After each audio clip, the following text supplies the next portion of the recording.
अब जैसे ही कृष्ण गोपियों के संग रास लीला को तैयार हुए, सो वहां एक महाराज कामदेव जी का प्रगटय हो गया।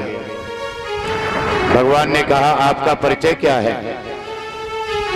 कामदेव बोले, महाराज हमारा नाम है कामदेव। यहाँ सुंदर स्त्रियां और त्रिभुवन पति आप, ये दोनों फिर एकांत में मिल जाते हैं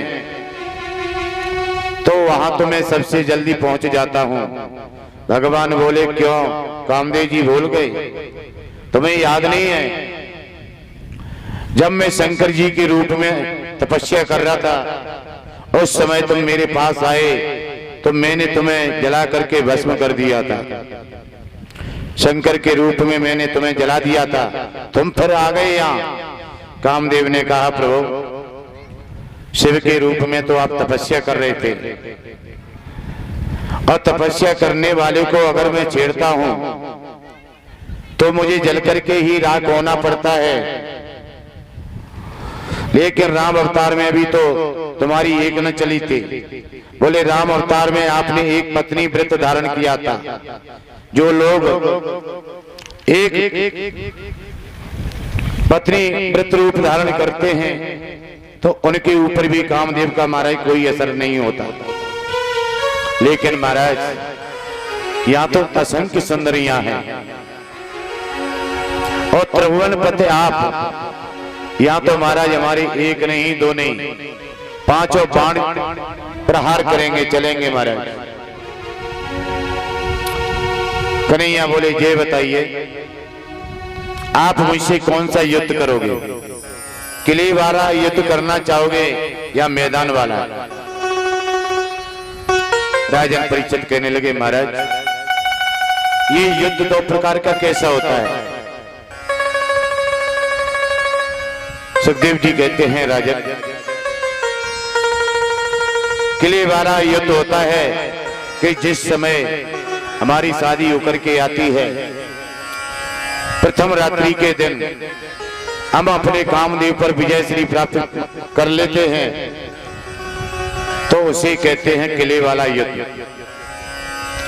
और मैदान वाला युद्ध ये है कि हजारों सुंदर गोपियां विराजमान हैं और उनके मध्यस्थ में बैठकर अपने काम पर विजय श्री प्राप्त कर ले, ये मैदान वाला युद्ध होता है। आज कन्हैया ने कामदेव को महाराज उल्टा ले जा करके लटका दिया और एक भी बाण कामदेव के नहीं चल पाए। ऐसा नृत्य किया आचार्य सुखदेव ने, बहुत सुंदर वर्णन किया। रासोत्सव संप्रवृतो गोपी मंडल मंडितः, ऐसा विचित्र सभी गोपियों के साथ में नृत्य कर रहे हैं। बैठो पलोटत राधिका पायल। जब एक राधिका जी कहने लगी, मैं तो थक गई, मुझसे रास नहीं हो रहा है, मुझसे नृत्य नहीं हो रहा है, तो देखिए कन्हैया कभी कभी चरण दबाने भी बैठ जाते हैं, शरीर का आलिंगन कर रहे हैं, गलवैया डाल रहे हैं।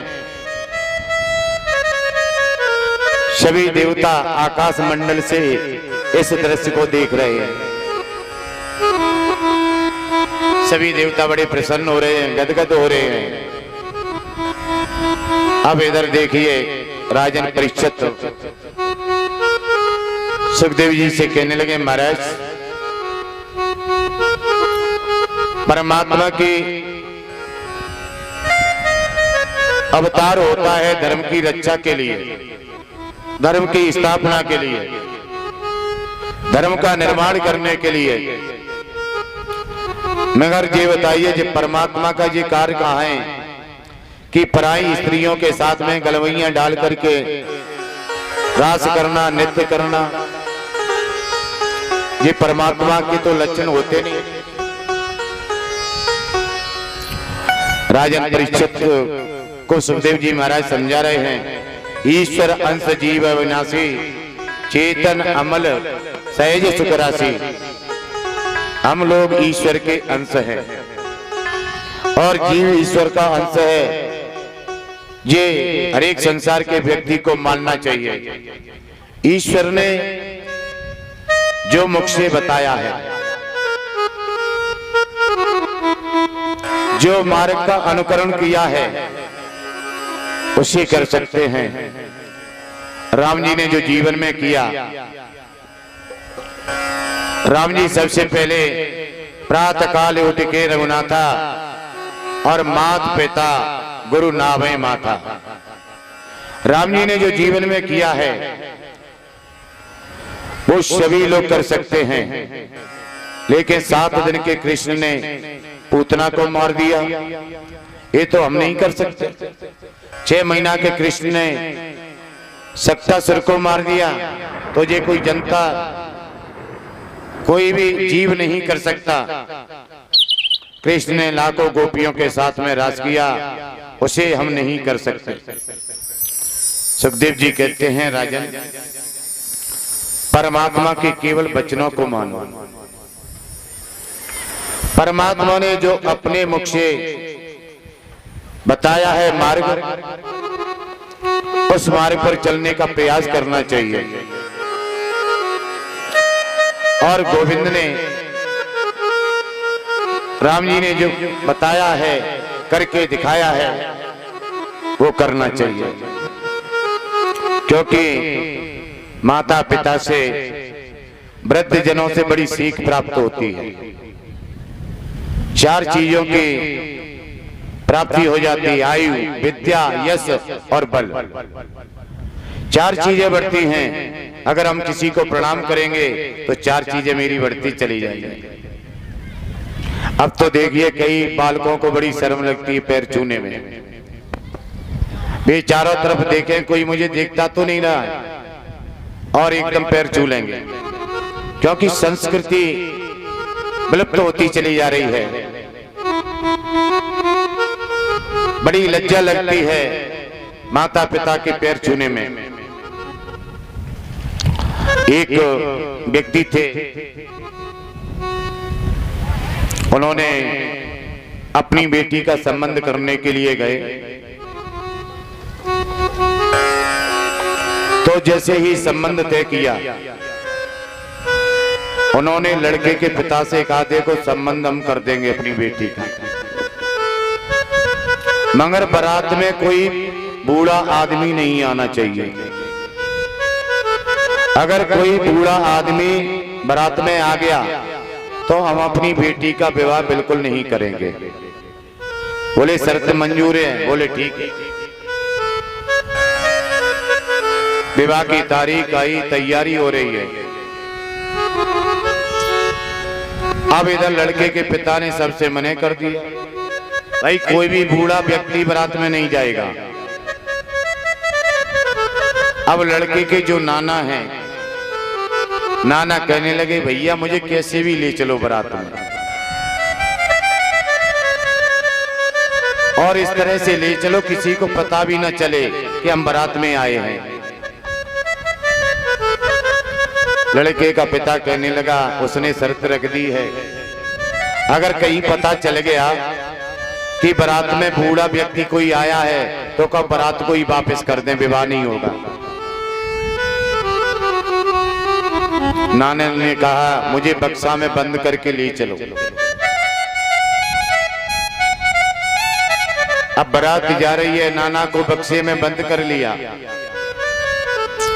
अब जैसे ही बारात पहुंची तो लड़की वाली ने समझदार लोगों को भेजा कि जाओ पहले बारात में ये देख करके आओ कि कोई बूढ़ा व्यक्ति तो नहीं आया है। बारात में महाराज चारों तरफ छानबीन की, मगर कोई वृद्ध आदमी नहीं दिखाई दिया। बोले महाराज बारात एकदम बढ़िया है, कोई वृद्ध आदमी नहीं है। तो बोले लड़के के पिता बुलाओ हमारे पास। लड़के का पिता जैसे ही गया लड़की के पिता के पास, तो लड़की का पिता कहने लगा, देखो मेरी एक और शर्त है। बोले क्या? बोले हमारे यहाँ जी नदी बह रही है तो इसमें दूध की धारा बहनी चाहिए, और वो भी एकदम शुद्ध जल होना, दूध होना चाहिए। अब तो महाराज लड़के का पिता आया, किसी के समझ में नहीं आ रही इतना दूध हम कहां से लाएंगे कि हम जल की तरह धारा बांधें नदी में, और वो भी शुद्ध दूध की। ये हमारे बस की बात नहीं है। बारात की भैया लौटने की तैयारी होने लगी। नाना बक्सा में से कहने लगे भैया अब तो बाहर निकाल लो। वैसे बारात लौट रही थी बूढ़े आदमी से, अब वैसे ही लौट रही है। तो जैसे ही नाना को बक्से से बाहर निकाला, भैया ये बताओ बारात क्यों लौट रही है, क्या बात है? लड़के का पिता कहने लगा क्या बताएं, उन्होंने ऐसी शर्त रख दी कि नदी में जिस तरह से जल बह रहा है इसी तरह से दूध की धारा बहनी चाहिए और वो भी शुद्ध हो। अब इतना दूध हम कहां से लाएंगे, वो भी शुद्ध। जो वृद्ध थे लड़के के नाना, अरे छोटा सा प्रश्न, छोटी सी ये बात है, इसको तुम बड़ी बात मान रहे हो? बोले छोटी कैसे है ये बात बताइए। बोले देखो ऐसा है कि जिन्होंने तुमसे ये कहा है कि दूध की धारा बहनी चाहिए नदी में, तो उन्हीं को बुलाइए और उनसे संदेश कहिए, लड़की के पिता के लिए भेज दीजिए। भैया नाना ने कह दिया कि लड़की के पिता से जाकर के कह देना कि नदी में धारा तो हम बांधेंगे, पहले तुम जल को तो सुखाइए, नदी खाली करिए। तुम नदी अगर खाली कर दोगे तो दूध की धारा हम बहा देंगे। अब भैया जैसे ही लड़की के पिता के पास में ये समाचार पहुंचा कि तुम नदी को खाली करिए और दूध की धारा बहाने के लिए हम तैयार हैं, लड़की का पिता समझ गया कि जरूर बारात में कोई बूढ़ा आदमी आया है। तो महाराज अगर हमारे साथ में कोई वृद्ध है तो मुझे जरूर ज्ञान मिलेगा। माता पिता के पास बैठना चाहिए, वृद्ध जनों के पास बैठना चाहिए, उनसे ज्ञान लेना चाहिए। मगर आजकल की जो पीढ़ी है, युवा अवस्था है, ये वृद्ध जनों के पास बैठना पसंद ही नहीं करते। महाराज आज बढ़िया गोविंद ने रास रचाया, भोले बाबा को वही स्थापित कर दिया, तो उसी रूप में वे प्रतिष्ठित हो गए। बोलिए गोपेश्वर भगवान की जय।